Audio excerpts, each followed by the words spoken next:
Hello, everybody. What I've done is I've created a per-game VMU plugin for LaunchBox to work with Redream. So let's go ahead and walk through the whole process. Here we have the Redream Per-Game VMUs for LaunchBox. And we're just going to go ahead and download it here. Let's go ahead and download the file. Agree and download. Yep, we're going to save it. All right. So here we have it. We're going to extract it. And let's go ahead and do the installer.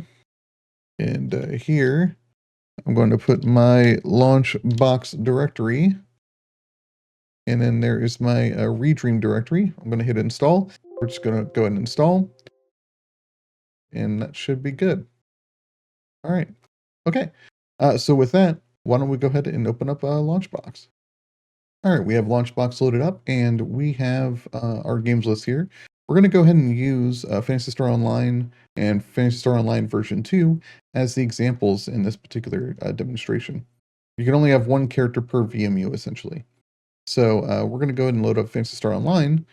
We can see here that when I hit continue, that port A has Saieno, it's a hunter, and then the other VMUs here have nothing. If we go up here to saves, we can see that all of our managed saves here, this is within Redream. We can see here, this is my save information here, and these are the other static, not changed VMUs. So port B, C, and D are not touched. Only port A is changed during runtime. Let's go ahead and load up Phantasy Star Online version 2. Now this is all within Redream, right? It's all the same emulator and stuff like that. You can see there. And if I go here to saves, you can see it looks the same. It's only got the same information there and the same ports there. So we'll keep going. All right, there's version 2. We're gonna hit continue. And then in port A, you can see we have a different character. That's Rastai. That's roughly an example of how it works. I mean, we can even go, let's say Half-Life, right? It usually has a long startup time. We'll go ahead and load this up. And for Half-Life, again, every single game has its own unique VMU in slot 1. Whenever you load up the game, it is loaded in from the directory, and then whenever you close the game, it's backed up to that directory. So here, Half-Life, if we look at the saves here, we can see that there's only Half-Life save here. And if I click load, there's a load there. And I'm going to load the game real quick, and it's just going to work, and yeah.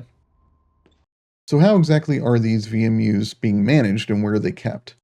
Inside the Redream folder, there's another folder called VMU Games. And in here, this is where all of the game-specific VMUs sit. So before you start up a game, this is where everything is.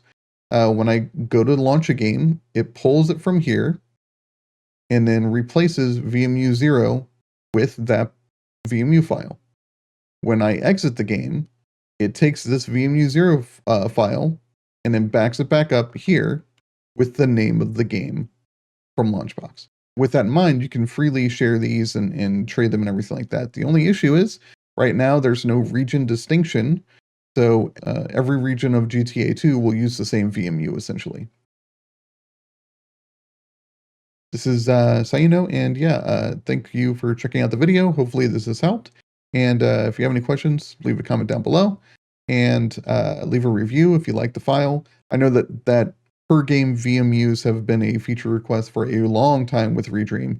And yes, they do have save states, but that's not really the same thing as VMUs, in my mind anyway. And if you find use out of it, great. If not, then that's totally fine too. Thanks for watching, and you have a good one.